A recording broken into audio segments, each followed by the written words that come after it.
Comprendre la pervasion dans la théorie de l'APOA, d'Igna et Kumrila. Par Kei Kataoka.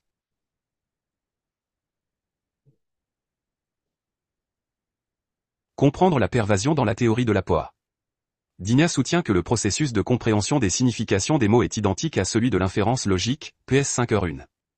Autrement dit, il nie que le langage soit un moyen de connaissance distinct, considérant que le mot vache n'est rien de plus qu'une raison logique, tout comme la fumée. Le langage est un moyen d'inférence. Cette affirmation implique que la structure de la compréhension du sens des mots est identique à celle de l'inférence.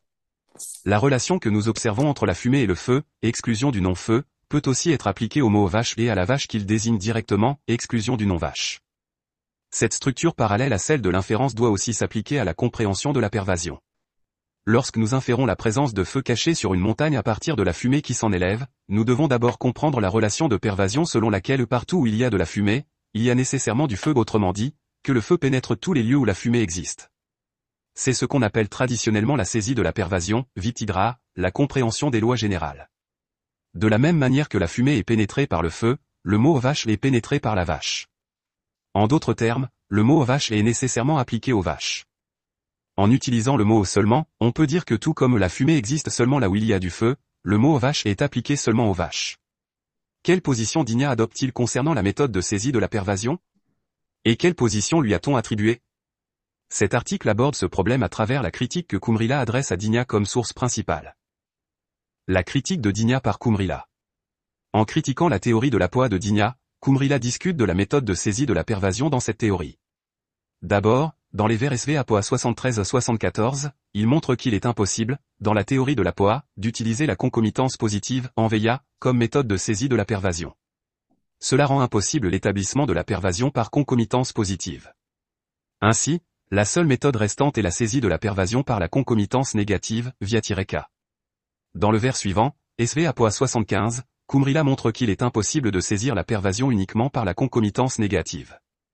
En outre, le simple fait de ne pas avoir été vu ne permet pas d'établir que l'un et l'autre, la raison ou le mot, font comprendre quelque chose, car puisqu'ils n'ont pas été vus dans absolument tout, il ne reste rien à comprendre. Le contenu de la concomitance négative est que, tout comme, il n'y avait pas de fumée là où il n'y avait pas de feu, le mot vache n'a jamais été appliqué à autre chose que des vaches. Concrètement, cela signifie l'absence d'expérience de contre-exemple, c'est-à-dire que la raison, fumée, n'a jamais été vue dans des exemples dissemblables, comme les lacs, où l'on sait qu'il n'y a pas de feu. Appliqué à l'APOA, cela revient à ne jamais avoir vu le mot « vache » appliqué à autre chose que des vaches. Face à cette théorie fondée sur la non-expérience de la concomitance négative, Kumrila fait remarquer que le simple fait de ne pas avoir vu quelque chose ne permet pas d'établir la pervasion, et que par conséquent l'inférence par mot raison ne peut pas être établie, 75 AB. Pourquoi? Kumrila en donne la raison, parce qu'ils n'ont pas été vus dans absolument tout, Sarvatreva Yadat. Son propos est le suivant, ce que d'Igna entend par « ne pas avoir été vu », c'est ne jamais avoir vu le mot « vache » appliqué à autre chose que des vaches. Mais si l'on se fonde uniquement sur la concomitance négative, Kumrila remarque que nous ne devrions en fait jamais avoir vu le mot « vache » appliqué à des vaches non plus. Autrement dit, l'application des mots n'a été vue ni dans les non-vaches ni dans les vaches, 75 CD. La voie de la concomitance positive faire l'expérience du mot « vache » appliqué à des vaches a déjà été rejetée dans les versets précédents, 73-74. Ainsi, il faudrait établir la pervasion uniquement à travers la concomitance négative. Cependant, tant que l'on suit uniquement cette voie, on ne peut pas faire l'expérience du mot « vache » appliqué à des vaches. De la même manière que, nous n'avons jamais vu vache appliqué à autre chose que des vaches, il serait aussi vrai que, nous n'avons jamais vu vache appliqué à des vaches, si l'on suit uniquement la concomitance négative. Si nous devons faire l'expérience du mot « vache » appliqué à des vaches, cela revient à admettre que la concomitance positive est indispensable pour saisir la pervasion. L'argument du corbeau de Ampel. L'argument de Kumrila peut être reformulé à l'aide de l'argument du corbeau de Ampel comme suit, pour prouver la loi, tous les corbeaux sont noirs, si quelque chose est un corbeau, alors il est nécessairement noir, même si l'on montre un à un tous les objets non noirs en disant, ce n'est pas un corbeau, ce n'est pas un corbeau, et que l'on confirme ainsi répétitivement la concomitance négative, ou même si l'on ne rencontre jamais de contre-exemple, ne jamais voir quelque chose de non noir qui serait un corbeau, on ne peut pas dériver la loi, tous les corbeaux sont noirs. En effet, si l'on se fonde uniquement sur la concomitance négative, on n'a jamais vu quoi que ce soit être appelé corbeau, ni les choses non noires, ni les choses noires.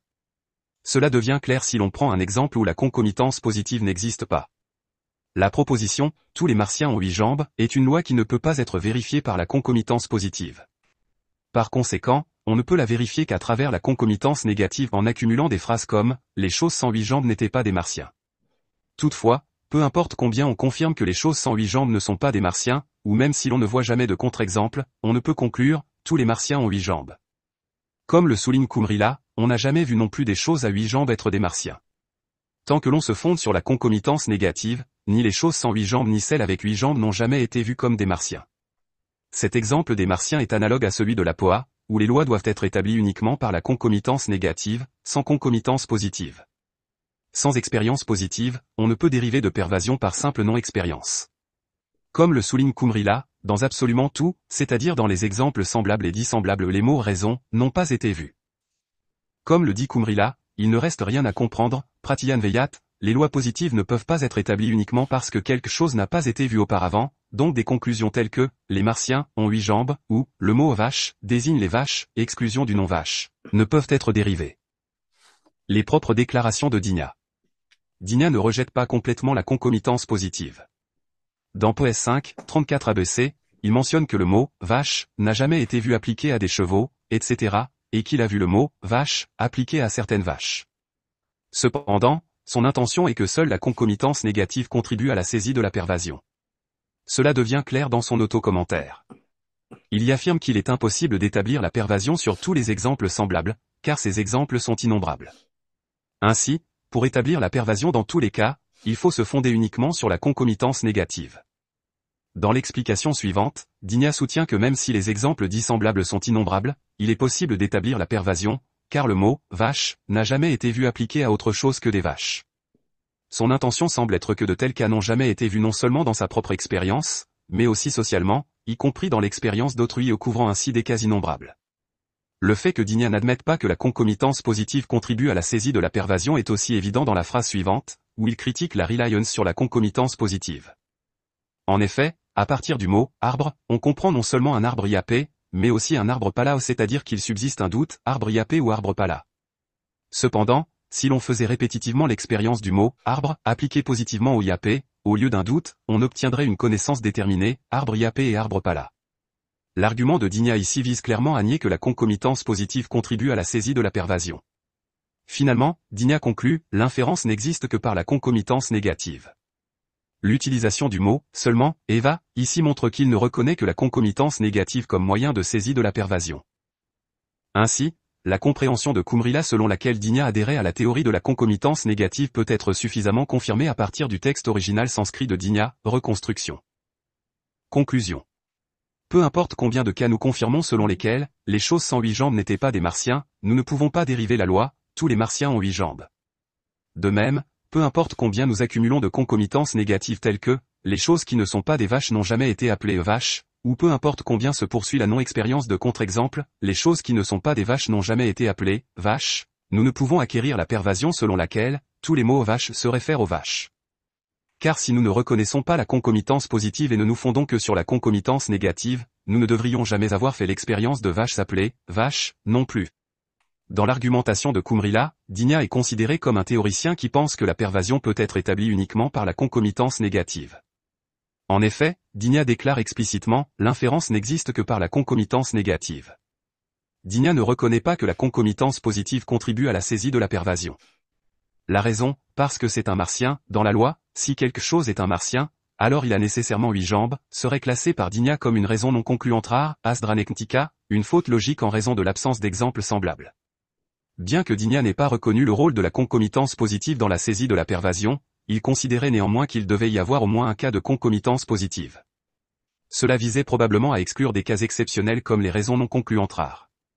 Toutefois, comme nous l'avons déjà indiqué, l'affirmation constante de Digna était que la concomitance positive ne joue aucun rôle essentiel dans la saisie de la pervasion. La compréhension correcte est que le rôle de la concomitance positive dans le système de Digna était uniquement d'éliminer les raisons non concluantes rares.